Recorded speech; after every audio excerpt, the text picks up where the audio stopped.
The following program is a UWTV classic. The Man Behind the Nation, Victor Navasky, up ahead on Upon Reflection.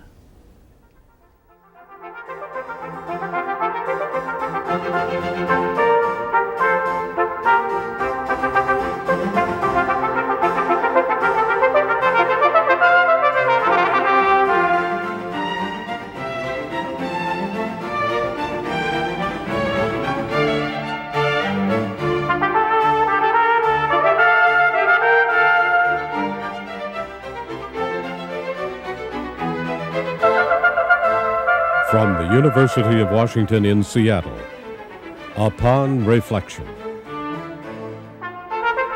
Victor Navasky is publisher and editorial director of The Nation magazine.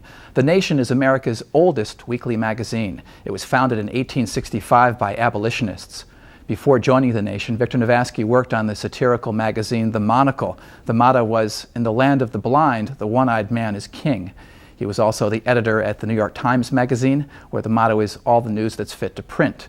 Victor Navasky is the author of Kennedy Justice and Naming Names, a book about the blacklist, which won an American Book Award. Victor Navasky, thanks very much for being with us on Upon Reflection. If there was a slogan for the Nation magazine, you've suggested that it might be what's bad for the country is good for the nation. Could you explain? That's one of them. Well, let's see. Every time a radical right movement or candidate comes to power, our circulation goes up.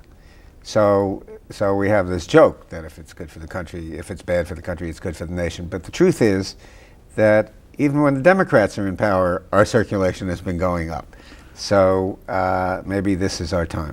You've also said that the Nation magazine has lost money for every year since it's been in business, since 1865. What's the secret of your lack of success? No, that's the secret of our success. That's my theory. Anyway, if we made money, then we would have a lot of pressure to make more money, and if we made more money, then we would be a candidate for takeover, and then we would disappear into some mega communications conglomerate like all these other publications and wouldn't be here again. But the other part is that because we're not advertising driven and because we're not market driven, we're as much a cause as we are business. And the result is that we have 15,000 people who send us extra money every year because they love the magazine, and that the magazine is a public trust, and it's not subject to the vicissitudes of the marketplace. Mm-hmm.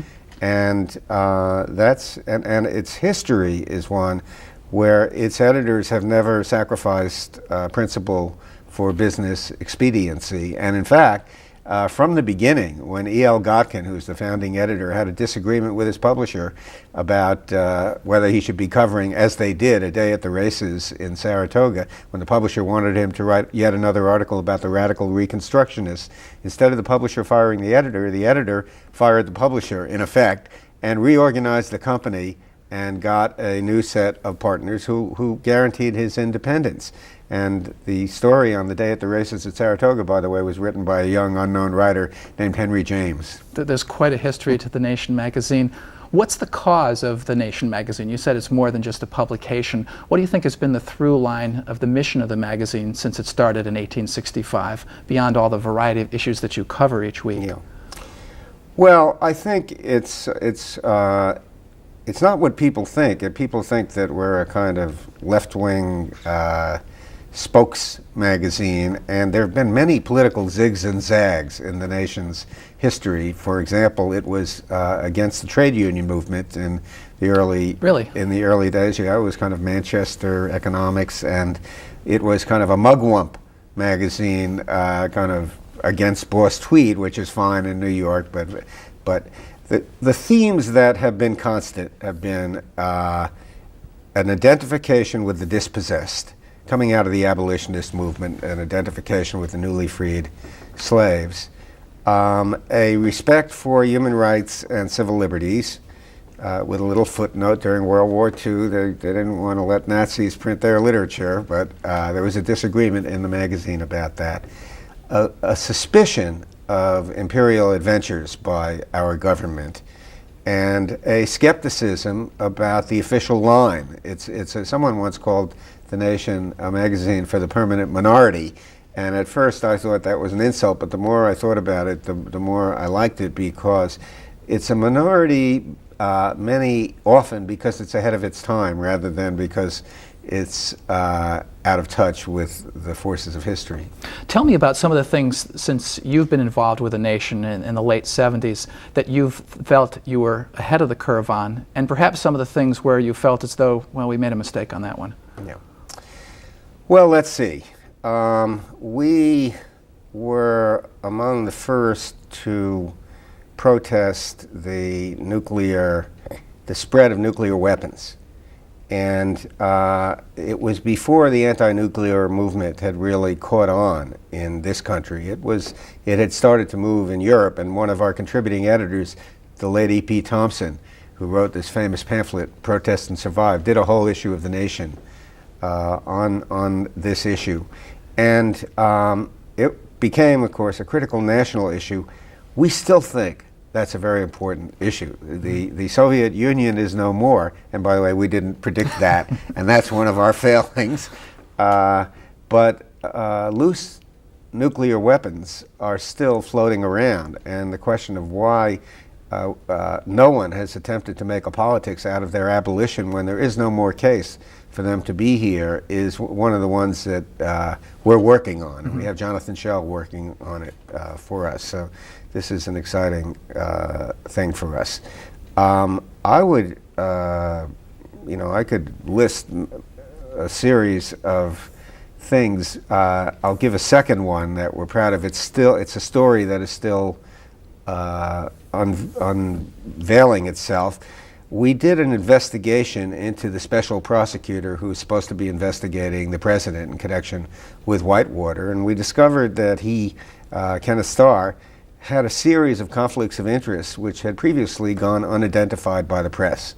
One of them, and the most shocking one to us, was that he stayed on as managing partner of his firm, which was generally known, at a time when it was in litigation with the Resolution Trust Corporation, which was not generally known, and the Resolution Trust Corporation was at the center of the Whitewater investigation, which was not generally known, and they had a settlement with them where hundreds of thousands of dollars exchanged hands, which is not generally known.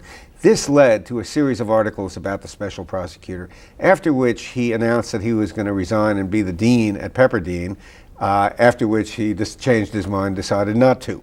Now, how that, excuse me. You broke that story, didn't you? Pardon me? The Nation magazine We broke that story in the first place, and then there were a lot of other pieces of the story. The New Yorker developed some important pieces, other publications developed some important pieces. But one of the functions of a magazine like ours is to put new issues on the national agenda. And well, that leads perfectly into my next question. Here, after the fall of the Soviet Union, in the end of the century, what is the role of a public opinion journal such as yours, which focuses on the left end of the agenda? I don't accept that we focus on the left end of the agenda. I think we focus on the agenda and we look at it from a perspective that's different from the mainstream media, which this week happens to be on the left. And I think we have two separate themes in our existence. One is that we are, and by an accident of history, we have been deeded a monopoly on weekly progressive journalism in this country at this time. And this is, for the last 50 years, our politics have been on the left of the American political spectrum. The other role is that at a time when the soundbite has replaced conventional political discourse, and when more and more of the media are getting together and swallowing each other up, and you have this merger mania and this new concentration accompanied by a tabloidization of the media, so you get this vast homogenization, and news becomes entertainment, and this kind of obsession with the private lives of public people has taken over the major media. A journal like The Nation, which is independent, has as its a second role to set the standard for serious political discourse. And that's true regardless of its political line as it happens. So these things side by side are part of the post-Cold War era. And a lot of the categories that were in place before the end of the Cold War have to be re-examined, and it's in connection with the second that we have set ourselves a whole new series of undertakings to begin to address them. For example, we started a series called Rethinking. We started another one called First Principles, where you're going back and saying, in effect, how do you define what it means to be a progressive in this new era? It's the job of an opinion magazine to have an opinion and to come out with perspectives on issues as they unfold. Sometimes those issues continue to unfold and we look at them differently. Do you look back at old issues of the nation, at opinion pieces that have been written and go, ooh, we didn't quite get that one right? Sure. I'll give an example. When I came to the Nation, described myself as a First Amendment absolutist. And if you ask me this week, I would still describe myself as a First Amendment absolutist. A little over a month ago, we ran a symposium on the First Amendment and the arrival of these transnational media conglomerates and how the First Amendment relates to them. And we had about 8 contributors to this symposium, including Floyd Abrams, famous First Amendment lawyer, who took the position that they're entitled to First Amendment protections just like everybody else, and that just because they cause people to die from cancer, the tobacco companies, or because they they fight against environmental protection laws, that doesn't mean that they shouldn't get the protective cover of the First Amendment. And then we had a series of new scholars who are deeply committed to First Amendment values, who point out that the Constitution has a fiction in the middle of legal interpretation. The fiction is, as interpreted, not as written in the first place, that we now say, and I have for 100 years, a corporation is a person. They argue a corporation isn't a person, and therefore a corporation, as such, is not entitled to the First Amendment protection that a person is entitled to. So, and that argument is one that we are, and it's a dialogue, it's a conversation that we are playing out in our pages. And it's one that I have moved from being certain to being interested and questioning, hey, maybe we have to rethink this, and that's on the table. Well, it's a very interesting perspective, particularly given some of the reasons you've mentioned for why the conglomerization of the media might have a bad effect on discourse in this country. Yes. Where does that lead you to in terms of what restrictions maybe should be placed, or what controls perhaps should be placed on this consolidation that we've seen, where, as Ben Bagdikian has written, the 20 largest companies that control the news have shrunk down to the 18 and the 15 and the 10 companies that control most of our news media. In his projection for the nation, he said 6 by the end of the century. So, well, first thing I would say is, before I get to that, I'm interested in what can you do to counter that. And one of the things you can do is you can encourage independent voices, like The Nation. You're going to say buy The Nation magazine. Like this program. Subscribe to The Nation magazine, $48, we're available. But not just The Nation. There are in radio, in television, and in print, and in the new media, the opportunities to encourage independent voices. Government, which is waived as the great enemy of free speech, can be an assister to the free flow of ideas and to think. So one of the challenges is to think creatively about the ways you could use government to promote independent media. For example, the tax laws. Right now, the taxes, the inheritance laws on independent newspapers, single-family newspapers, are so onerous that many people who inherit the family paper can't afford to keep it, so they sell it to a chain. You could change that. Secondly, the cost of printing and paper. There could be printers co-ops and paper co-ops that the government could subsidize in ways that encourage the small independent publication. thirdly, the mails. The mails right now are subsidize the mass magazines. How do they do that? How does the mail do that?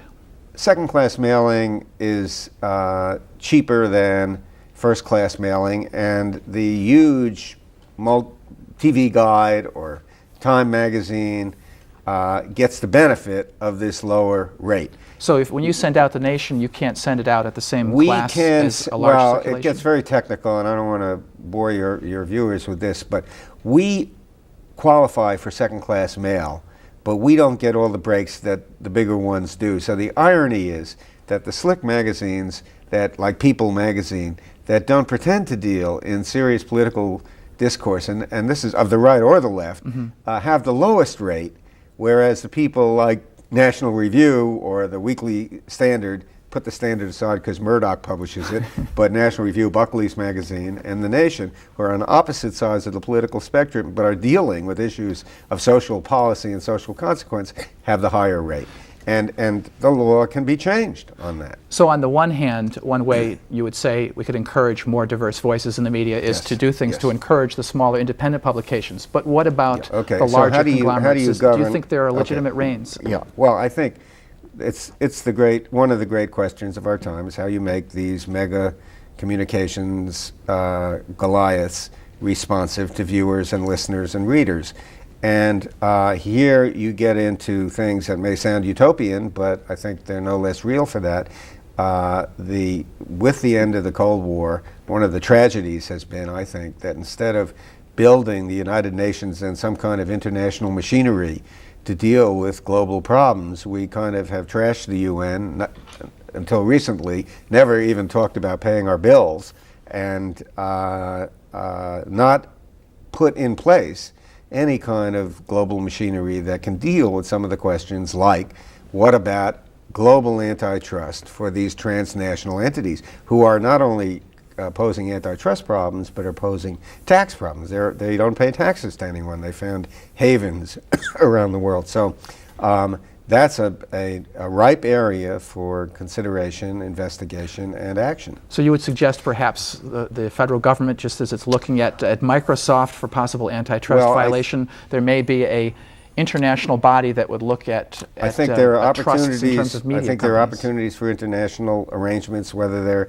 treaties or international organizations. I think it's happening in a funny way from the bottom up. There are trade union movements that are linking with fellow trade union movements to combat transnational corporate practices, particularly in the areas of ignoring minimum wages and worker conditions. But it's one of the issues that came up over the NAFTA agreement as to whether there ought to be minimal guarantees in terms of wages and minimal environmental protection laws written in that would subject these companies to some kind of governance in exchange for the benefits of free trade.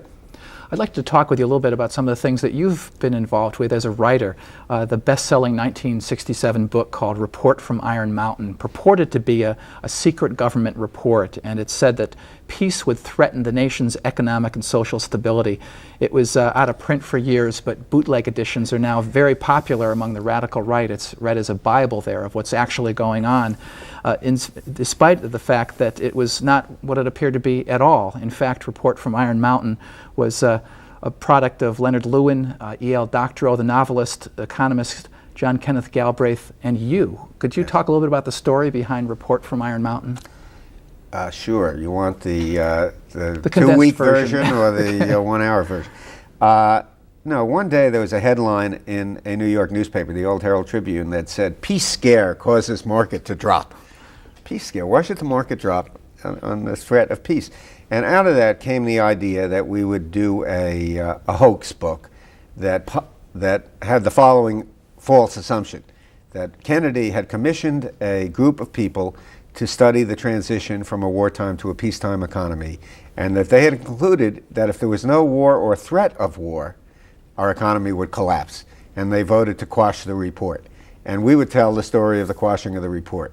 We conscripted Leonard Lewin, who was a brilliant parodist, And Leonard said, and I put out this little magazine called Monocle in those days. It was a political satire magazine, but we were going to do this outside of the rubric of the magazine as a book. And Leonard said, I can't tell the story of the quashing of the report until there's a report to quash, so I'll write that first.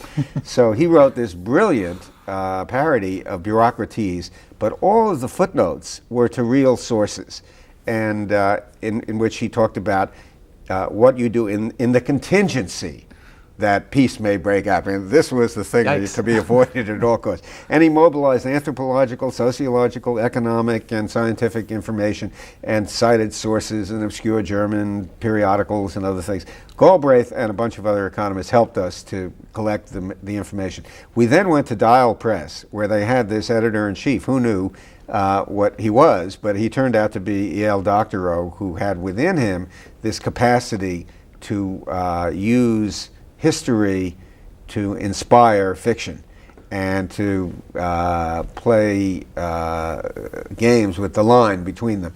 And Edgar and his then publisher, a fellow named Richard Barron, did a very courageous thing. They listed it in the Dial catalog as nonfiction rather than fiction, and they forgot to tell the sales force that it was a hoax.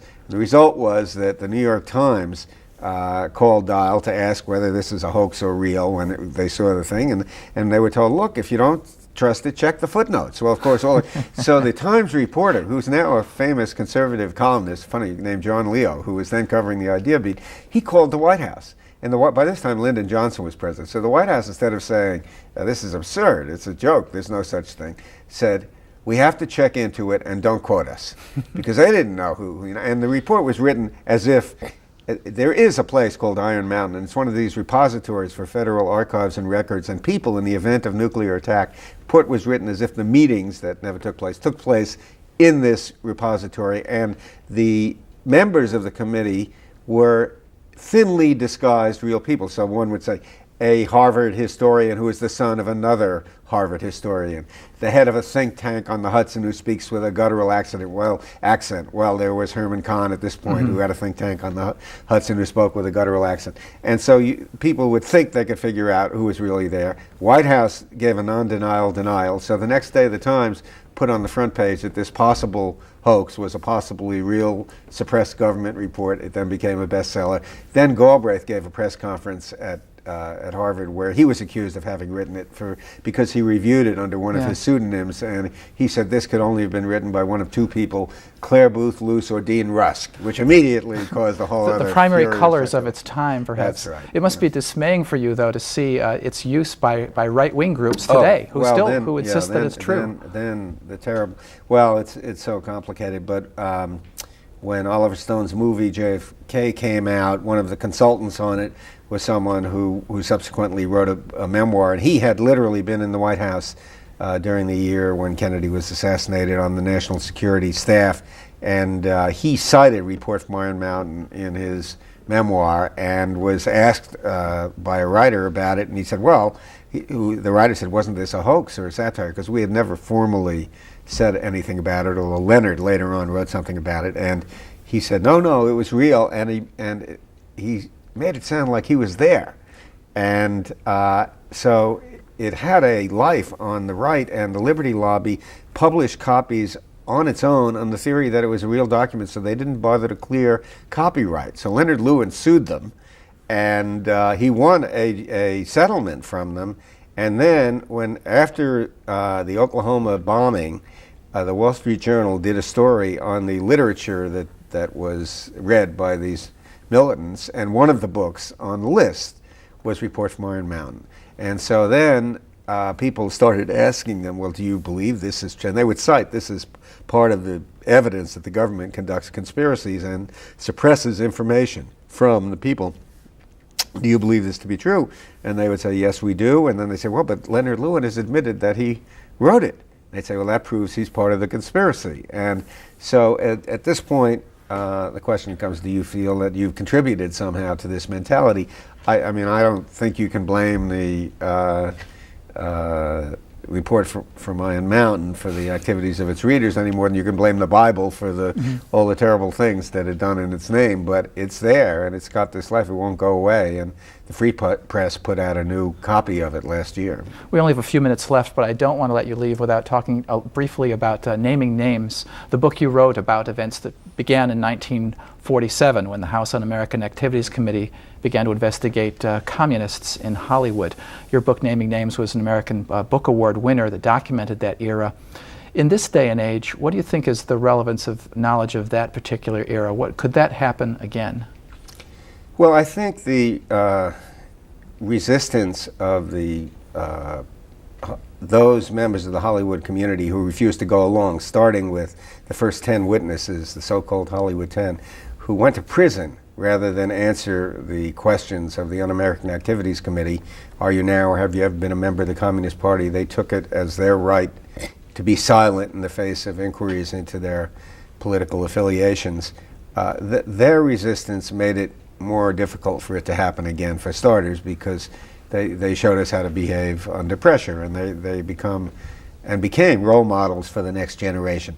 The press also learned from that circumstance, I think, that it doesn't pay to pretend that something like the blacklist, which was all pervasive, doesn't exist. They never reported on it until a foundation, Fund for the Republic, did a study, and then a small magazine out in California, the Frontier, picked up the study and devoted a whole issue to it. Frontier then joined with The Nation, by the way. And then it became permissible for the press to report on the event rather than the fact of the blacklist, and then slowly it got reported on. I think, however, that the same impulse that was there in the 50s, which is this nativist impulse, which is part of the American tradition alongside of the freedom and liberty tradition, the intolerance tradition, which asserted itself with the Alien and Sedition Acts, and again during the raids on the Wobblies and after World War I, and again in the McCarthy years, that there is this identification of the radical, the foreign, the alien, and the immoral. And that kind of need for an enemy other is still with us, and that both in the current debates about immigration and the gay community, and when there's an act of terrorism, the assumption that it's an Arab who did it, are all, it seems to me, symptoms of the same mentality. Victor Navasky, so much to talk about in so little time. Thank you very much for being with us on Upon Reflection. Victor Navasky, the editor and editorial director and publisher of The Nation magazine, author of Naming Names. Good to be here. To see more UWTV classics, visit uwtv.org/classics.